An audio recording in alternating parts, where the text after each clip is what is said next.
everyone's just looking at billionaire. They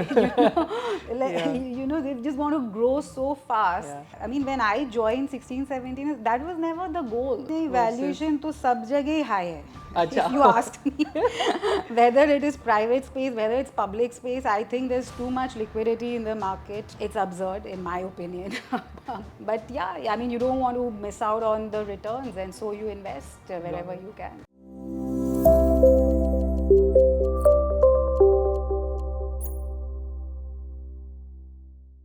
Today we are speaking with Vinati Saraf Mutreja, the MD and CEO of Vinati Organics. Vinati Organics is a manufacturer of specialty chemicals that have use cases across pharmaceuticals, textiles, cosmetics, and many more. They have over 65% global market share. And in this conversation, we speak about their growth journey. What are opportunities for new founders in the manufacturing space? Her interesting story with Mark Zuckerberg, the founder of Facebook, and also what is it like to study in the US and at Harvard. Now tune into this conversation and get ready to learn more. Welcome to our first inaugural episode of the Dhanda Insights. We have with us here today Vinati Saraf Mutreja, who of course needs no introduction. I've been very privileged to have interviewed Vinod sir as well, who's Vinati's father, and they've been in business for a really long time. Vinati, it's a special episode for me. You are our first guest. Thank you so much for agreeing to be here. No, my pleasure. It's an honor to be your first guest. So, Vinati, as we were speaking, this podcast is for people who are interested in business, who want to know how businesses at scale work, right? And you've scaled Vinati to a crazy height. I want to understand a little from you from the start, right? And I'm not going to ask you how your journey was, but what I'm interested in, and it's slightly to do with Marwadi families. So, just tell me, how was the environment growing up for you at home? See, my father used to work at Aditya Birla before, and prior to that, Bhilwara Group, etc. And he left his job when he was 38 to start his own business. And those middle class values is what we grew up with. Okay. You know, I was 6 when he started Vinati Organics. And of course, we were very young, my sister and I, back then. And we would go to the plant, and it was more like a weekend holiday. Nahar was a 6-hour drive. Correct. Back then. And we grew up in Andheri in a joint family with my father's siblings, my grandparents. And, again, the emphasis was on studies. Yeah. You have to do well in studies. And when I became a teenager, my father has no formal chemistry qualification. So he would talk about, try to understand from me about chemistry. And that's how I got interested in it. Okay. Then when I went to the US for my undergrad, he said, try, do chemical engineering. It'll help us. And I had an interest in that. So I did a lot of chemistry courses. We had some potential customers in the Northeast where I was. Coast. East Coast, yeah. I was in Philadelphia. So we had some customers in Philly as well as in New Jersey. So he would come and take me to meet them. Okay. More as a translator, because he said he's good in English, but the accent he used to, it was sometimes a little difficult. And that's how I started learning about the business. And then when I would come back home for a summer vacation, I attended a few board meetings with him.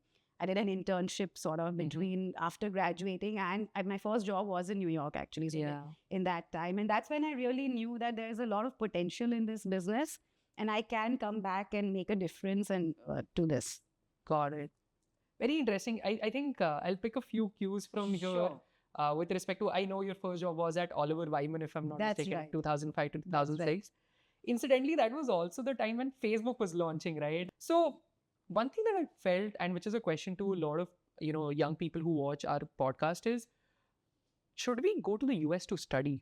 Right? You've studied in the US. You have kids here who are studying in the Indian education system. You've studied in the Indian education system, right? How are businesses different in the US? So perhaps one on the education side and one on the business side. But since you mentioned Facebook, I'll first share a very interesting story about Facebook. It was started in 2003 or maybe 2002 or something. Yeah, around that time. And incidentally, my first internship, my paid internship after my junior year was with a tech VC firm called Insight Venture Partners. Yeah, of course. In New York. And I do remember telling whoever was my VP or boss that there's this thing called Facebook, and it had first started only with Ivy League colleges, Correct. and we should talk to them. And I Oh. had a call with Mark Zuckerberg when I was maybe 20 or so something. And Oh, wow. of course, that investment didn't go through then because they were not making money. They were very small. He was in California then. And so had it gone through, I would have gotten some stake in Facebook. And so that's my fun story about Facebook. But I did grow up with that, and we were using that. Now, coming to your question about does a US education help? Yeah.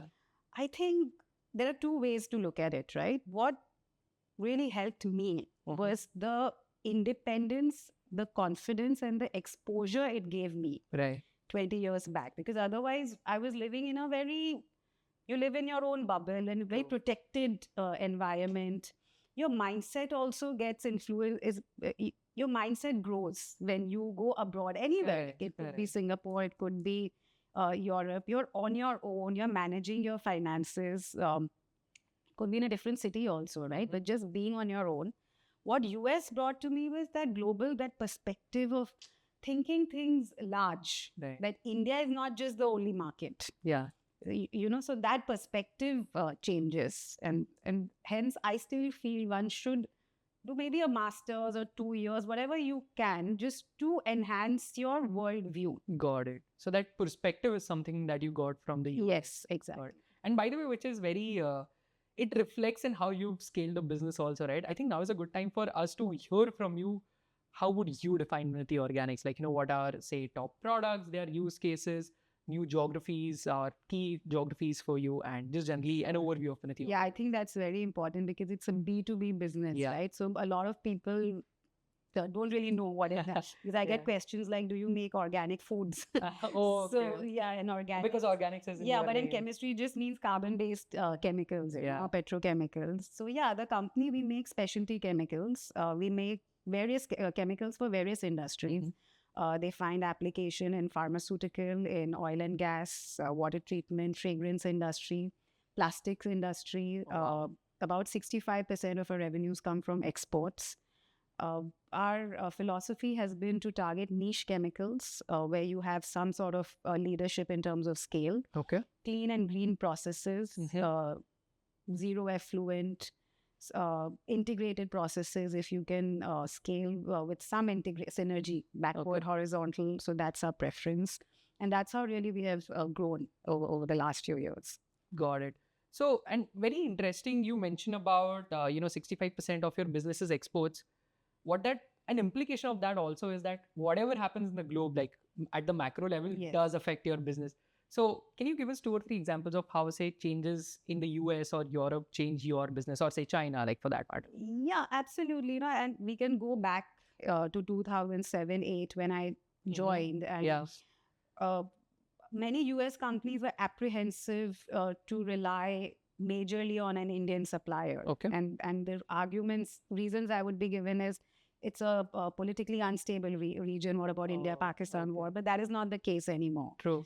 Over time, India has established itself as a more reliable supplier, and they got into long-term contracts with us, and they saw that they could rely 90%, 100% of their requirement on us. More recently, now talking of China plus one, they're looking at alternative suppliers, and I see that interest in Indian companies increasing in the last couple of years. More European, American buyers are visiting India, willing to invest in India, talking of JVs, and very open to sourcing from, in fact, they almost have a mandate that they want to source from India. So definitely the global, scenario affects our businesses.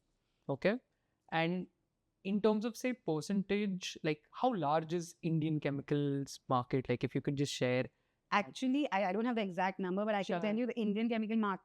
India itself is a small market for the chemical industry. The largest would be China.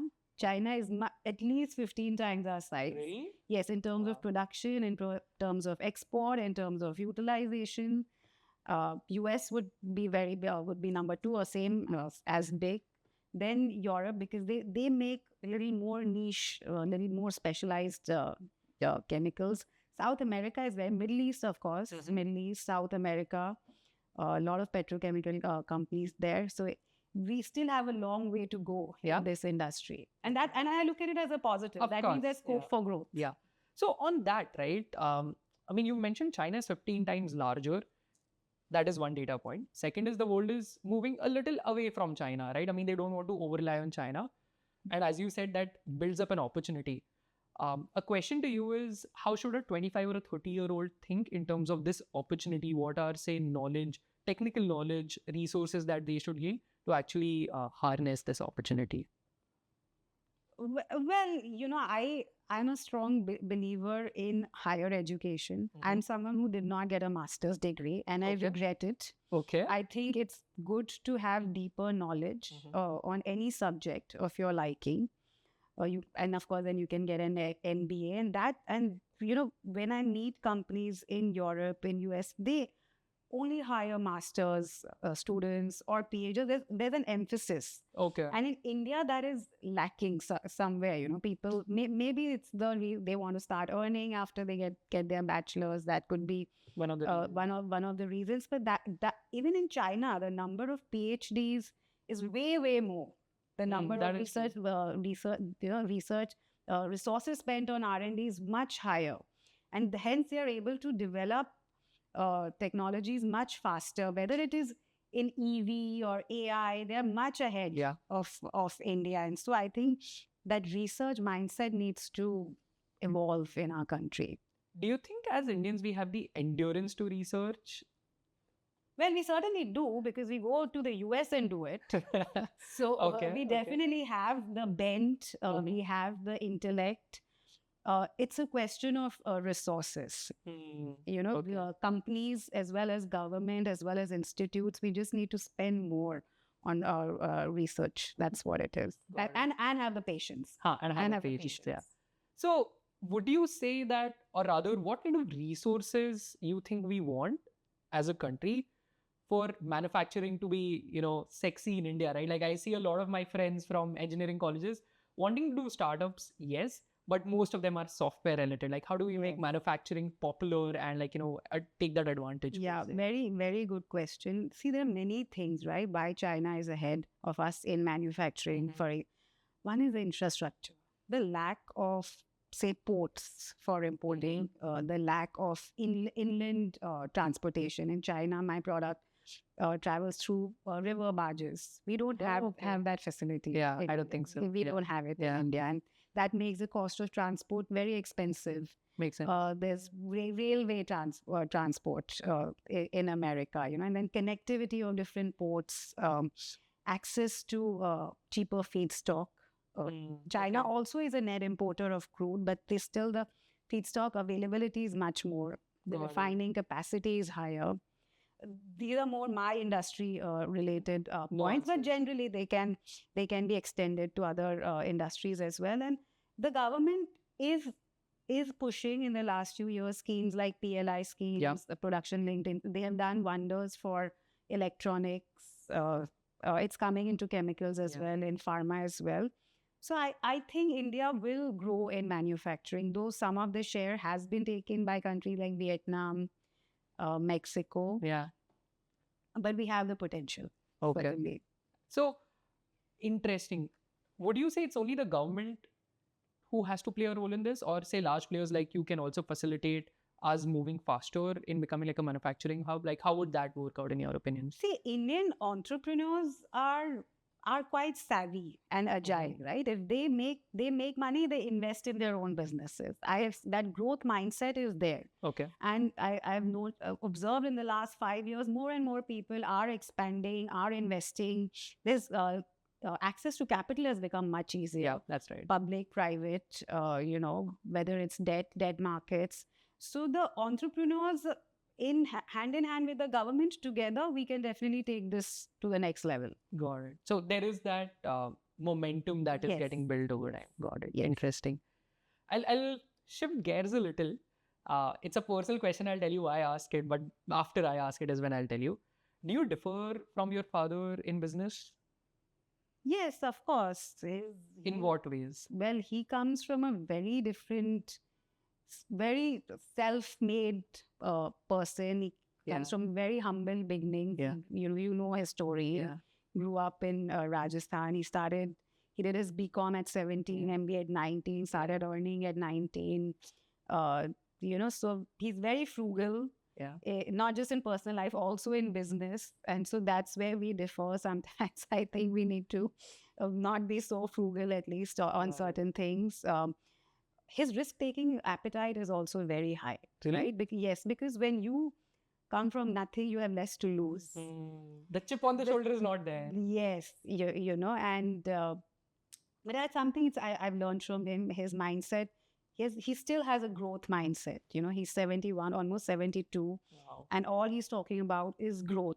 Very nice. How do we grow? How do we keep adding new products? And there's nothing about as in personal satisfaction or happiness comes from a good growing business.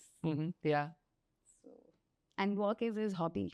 Yeah. He's, by the way, I mean, and as you mentioned, I found it to be very, very sharp. And I think he's in calculations and just the ability to see through, okay, sure, does this Mental make math, sense? he can't use a PC, it's a desktop, but he can do mental math faster than most of us can before we type it up. On the calculator, yeah. We had a discussion about it and I know it. So the reason why I ask you, right, is a lot of my friends are actually, say, second generation into business. Their parents started it and then joined in. They want to drive a change. And of course, everybody is working towards the betterment of the business, but the ways are different. Yes. So how did you, given you've been, so you joined in around 2006, so that's about close to 18 years. And you were actually you worked with the group for 12 years and then I believe became the MD CEO in 2018. So sort of took charge of the ship later on. But in these 18 years, you've still driven a lot of change.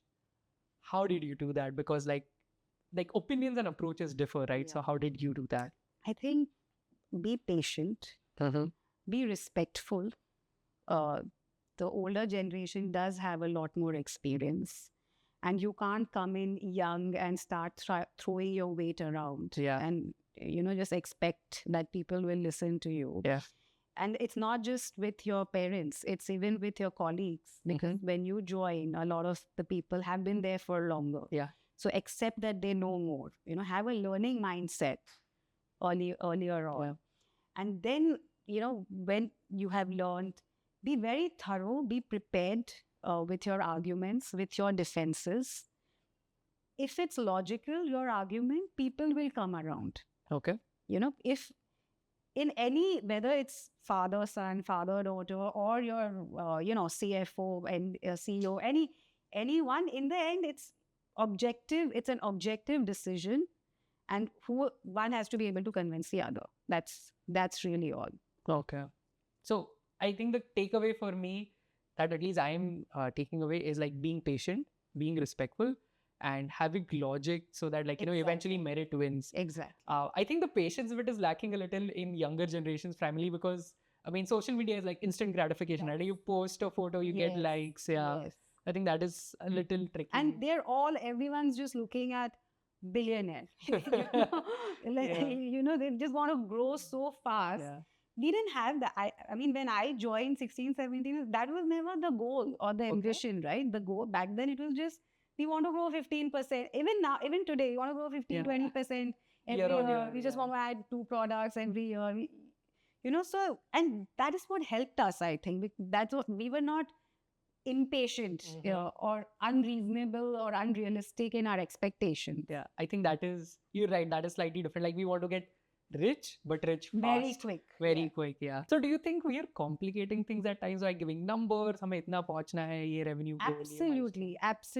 Yeah. Absolutely. Just keep your head down, just focus on your products, your customers, and then the rest is a byproduct. Makes sense.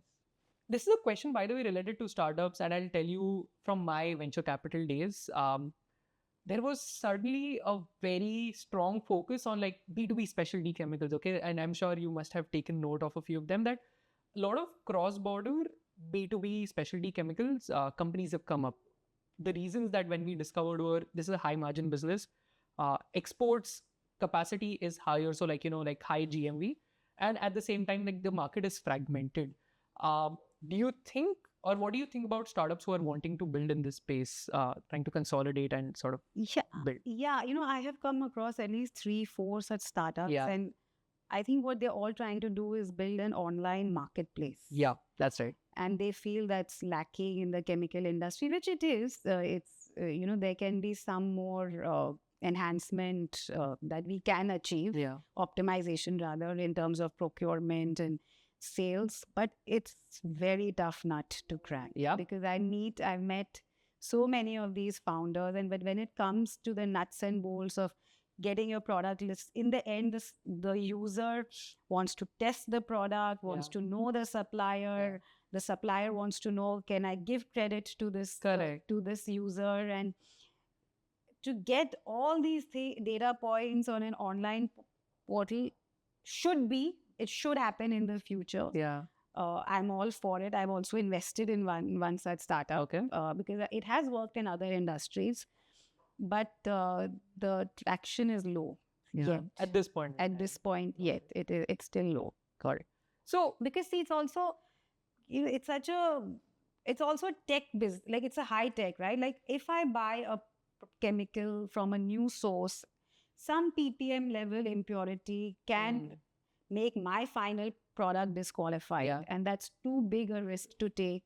Got it. For a saving of, say, 3% or 4%. You mentioned this. I think I was listening to one of your interviews, like, that you do with a lot of these news channels about impurity. Like, you want the highest grade of quality, and only then the buyer is willing to buy your product. So say, because in say transportation or someplace else, if there are impurities, your product might just not be accepted. Yeah, makes sense. A question that I was going to ask you, but you answered in the first place. Like, you said you invest in startups, right?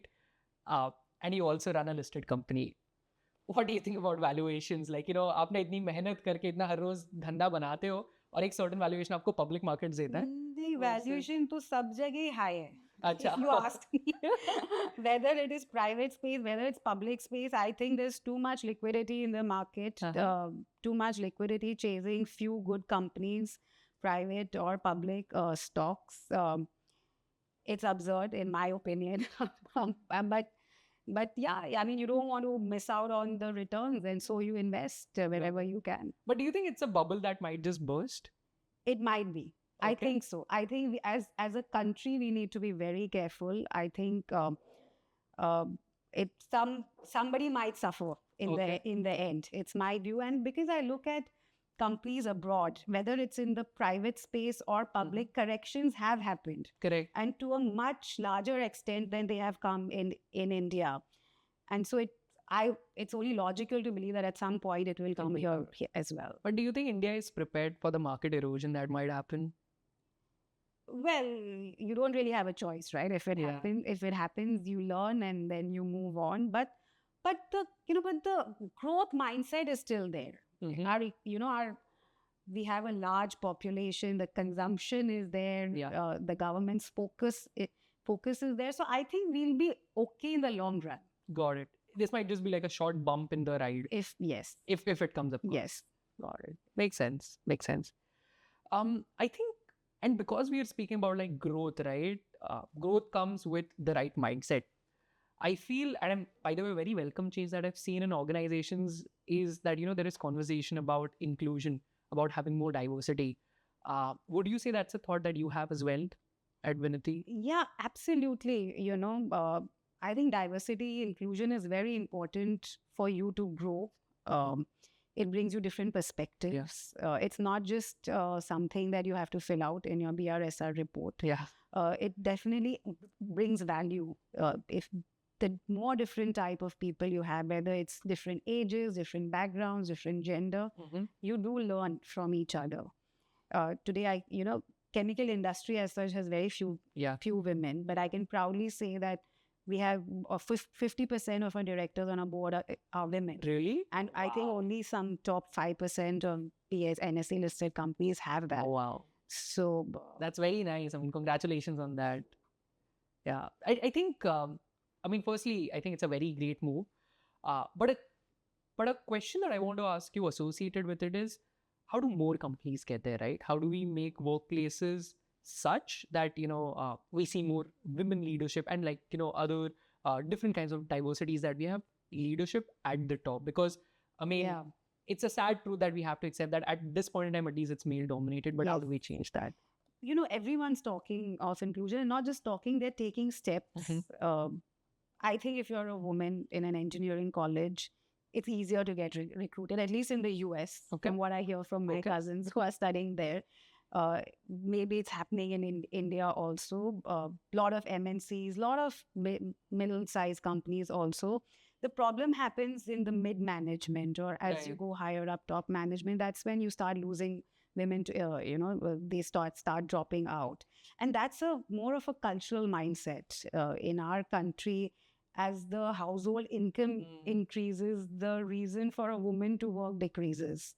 And fair enough. There's more reason for, this child ka 10th ka exam hai, ki uska board hai, ki, in-laws are getting sick, older, or parents are getting sick. So what's the point? And that mindset needs to change. And it is happening. Companies are giving paternity leave as well, parental leave. And I think the new generation that I see, girls in their late 20s, early 30s, I think they will be lot more likely to stick around and keep working till they're 60. Yeah, makes sense. So I think a very interesting point that you mentioned, that unfortunately, as say the income of the household rises, the reasons for women usually to work, at least in India, drops down, right?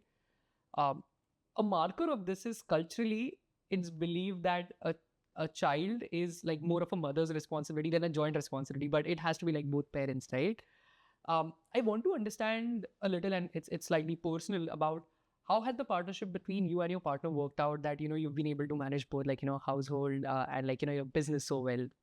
I think it's a good question, and I have to say I owe so much to my husband, Mohit. I met him in college when we were studying. He's an entrepreneur himself. He started out on his own. He runs a high-frequency and algorithmic trading firm. Oh, very nice. Yes. And from the beginning, he was very insistent, or rather that, of course you will work. Yeah. That was his attitude. Never a question. It was not even a question, that why will you not work? And he had a job. He was working for Citadel in Chicago, a hedge fund. I moved here to join my father's business, and I said, look, I can't live in the US and do this. And he said, that's fine, I'll move here. He switched jobs. He took up a job with D.E. Shaw, and then later started out on his own. Even with kids, I have to say, my son's homework, everything, he takes care of. Oh, wow. So I'm very blessed in that sense, and finding the right life partner. And that has been the key, the single biggest, the best decision, I would say. Oh, wow. So that's very important. Yeah. I always say, if I had married into a traditional Marwari business family, I'm not sure if I would be here. Maybe yes, maybe not, but this definitely worked out. Wow. I've always heard that the biggest decision you're going to make is, the partner that you eventually marry. I think it's worked out so well in your case. So that's just like a great validation for that as well. Yeah. Interesting. Vinati, do you have business role models? Well, yes. Do I have to name them? Yes. It's a very easy guess is my father. Yes. If I'm not allowed to take that name, then I would say Kiran Mutreja Shaw. She's a woman in a sort of pharma related industry. Correct. Taking it to global scale. So really admire her. Got it. What about her is something that she started out on her own. It's a very tech intensive business. She's scaled up very well. So these are just... Got it. Have you met her in person? No, I haven't. Do you intend to? I want to. Okay. One question, again, you don't get here if you don't know what your strengths are. I mean, the fact that when you joined Vinati, and to the scale that you've grown it to massively in the last 15, 16, 18 years rather, what would you classify as your superpowers? Like, ऐसा तो कोई superpower नहीं है. Anything, I'm sure there is many people who can do better than I can. But it's just, it's a combination of hard work, sticking around, humility, knowledge, investing in learning, in learning. It's just a combination. And of course, there is a lot of luck. Let's just not deny that. Okay. You know, being at the right place at the right time. Of course, what choices you make is important, but also what chances are given to you in life. So it's a combination of that. If I'm starting out, and we answered it slightly before, but I'd want you to be more specific in this. Say, I think I want to start a chemical business. As you mentioned, I actually go deeper. I do a master's. What could be areas of newer opportunities that I could look at, say, from business point of view? And if you could be more specific, it just helps, like, people research a little. And of course, the industry grows. Sure. So there are 2-3 ways to go about it, right? Like when we started, in 90s, and we looked at import substitution. IBB was imported into the country. Nobody was making it. So we were naturally paying a higher price. And that was the idea behind doing IBB. And the same thing translates to some of the new products we've added recently, whether it is antioxidants for the plastic industry or butyl phenols that goes in fragrance industry. They have been driven by import substitution. Okay. Then after you set up your first 2-3 products, then you look at synergies, adjacencies, right? And that's how we got into IB, for example. We set up ATBS, but the raw material we were importing IB, so we said we should make our own IB. And then from IB, we got the derivative butyl phenol, and then from butyl phenols. So that's one way. These are a couple of ways to look at products. Got it. So could a strategy be that, identify like a core product, which at this point in time we are perhaps importing, and it's like an important element of, one of the processes? Yes. Once you have the core product, then think about like forward integration, like, adjacent products. But it's also very important, at least in manufacturing, and that with the right process, get into the product with the best process that is available. And that is what has been our strength. Good. Because that is what makes you cost efficient, right? So that makes sense. Yeah. Do you have friends in the industry who you discuss challenges of a manufacturing setup with? Like, do you have friends who also run manufacturing? Yes, absolutely. And it's very important to have friends in a similar industry, because they are the ones who are on the same wavelength. For example, my husband now is in a completely different industry. It's sometimes it's very hard to discuss because it's a different wavelength. So you need that support. And I'm fortunate that I have that network. I've been able to make those connections. Were you able to develop these networks via industry forums? Yeah, YPO, we talked about it earlier. That's been a good place to meet people from the industry. In fact, we started our own chemical group in YPO, which has been very helpful. And just things like, who's your consultant for environment, or who's your consultant for XYZ. Right. These things really help. Yeah. So instead of figuring it out yourself, if you have like peers. And then it's tried and tested, okay, somebody has used this HR agency or this, software, and it's worked in his company, will work in mine. High chance. That reference is very important. Yeah, got it. What is YPO like? I mean, if you were to describe, because like it's a new term for, I believe, a lot of people, and aspirational, by the way. Like I've read the norms of participate or being a YPO member. What is that organization like? And B, how have people benefited from it? Sure. So YPO stands for Young Presidents Organization. I think it was started 50, 60 years back, or maybe more, in the US. And then they expanded it to global, and they have different chapters in different regions, different countries, different cities. I'm part of the Bombay chapter, and it helps because you meet entrepreneurs, not just from your industry, from all industries. And that's also very important because it opens your mindset as you learn from different perspectives. They have events, very good learning events. I have done a few courses through YPO abroad, like in LBS or IMD in Switzerland. Very good. That's exec learning, and I'm a big believer of exec. Like I mentioned, I regret not getting a master, so I'm trying to make up for that by doing some of these courses. So YPO does benefit if you can become a member. Got it. I think you also, through my research, I found out that you've also done like the Owners Management Program at Harvard. That's right. Tell us a little about Harvard and that experience as well. That was, again, a great and a life-changing experience. I did it when I was 33. It's a 3-year program. So I started and I was 33. And This was pre-COVID. this so was all pre-COVID. 3 So years yes, were- I did in oh. 17, 18 and 19. Oh, very nice. And, when you go do undergrad or when you study as a bachelor's or maybe even master, you're studying for good grades. Yeah. But when you do an exec program, everyone there is an established entrepreneur. Correct. So nobody is there to prove anything. Academically, you're good, yeah. Anything, right? So you are just there for learning.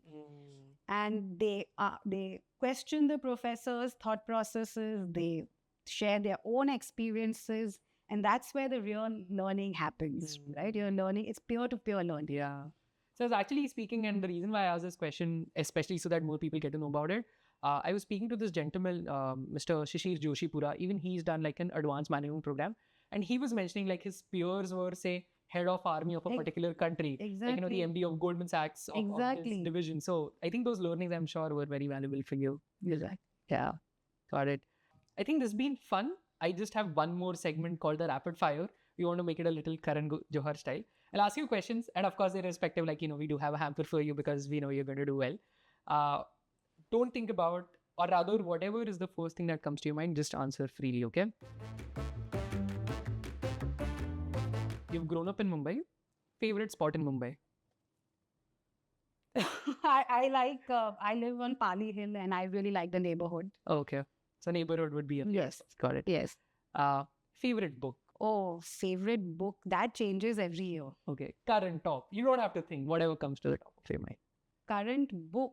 I am reading this book about Rana Kapoor. Okay. But that's just the present book I'm reading. Acha. No problem. I mean, a book that you were reading. Yeah. Comfort food. Vada pav. Ooh, okay. True Mumbai guy. Nice. Last time Vinati was angry. Today morning. Okay. At my husband's. Acha, what for? Like something around the house? Yeah, there was my daughter had something in school. I went, he didn't. So. Oh, okay. That's it. Fair enough. If not for chemicals, which industry would you operate in? I think it would. Well, I did that tech VC very briefly, and then I was doing consulting. Of the two, I liked the VC more. Okay. So maybe somewhere in finance, something in finance. Fair enough. Yeah. Fair enough. What's the most impulsive purchase you've made? Ki socha nahi bas khareed liya. I am not a shopper or a purchaser or really? Yes, I put in a lot of thought before. वो होते हैं ना कि I cannot spend easily. So I'm one of those. अच्छा, चलो ठीक है, उल्टा पूछता हूँ. What's the most prized possession that you have, like a purchase that you made, very prized that you feel revered about? नहीं, मुझे I don't like. वैसे कोई मेरे पूछे your car or your home or some property. What I enjoy spending on is travel. Oh, okay. So taking holidays with my family is something I really look forward to. Got it. Best place you visited? New Zealand. New Zealand? Yeah, it's very pretty, I've heard. It's beautiful, gorgeous country. Yeah. My sister was there like a few months ago, so she mentioned, yeah. If there is a problem you could eliminate from this world, like hunger, poverty, anything, which one would you choose to eliminate? ये तो यही होएगा ना, मतलब why poverty, hunger? Yeah. नहीं कोई, मतलब of course there are multiple problems you can solve. नहीं, अभी जैसे war हो रहा है, उनको देख के you feel bad, you feel too privileged, you feel कि we're very away. What are we complaining about? Yeah. कि ये नहीं मिला, कि ये नहीं grow हो रहा है. And I wish there was peace in the world. Okay. I really wish that. Why do we shouldn't be, as human beings, shouldn't be fighting with each other. Got it. Fair enough. One last question. An advice that you'd give to a 22-year-old Vinati? Just enjoy life. Would you say, did you not? Like, perhaps, like, from your learnings is what I mean. I think in my 20s, I was more, focused, and I wanted to prove a point, and I wanted to do what was right, get married, have kids, work, career. So maybe I could have been a little more relaxed in my 20s. Acha. Chalo, cool. Yeah, that was the rapid fire.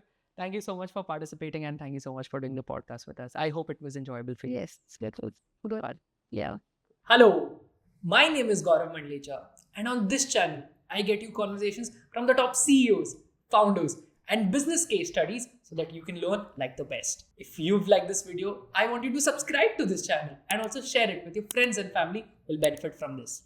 Thank you.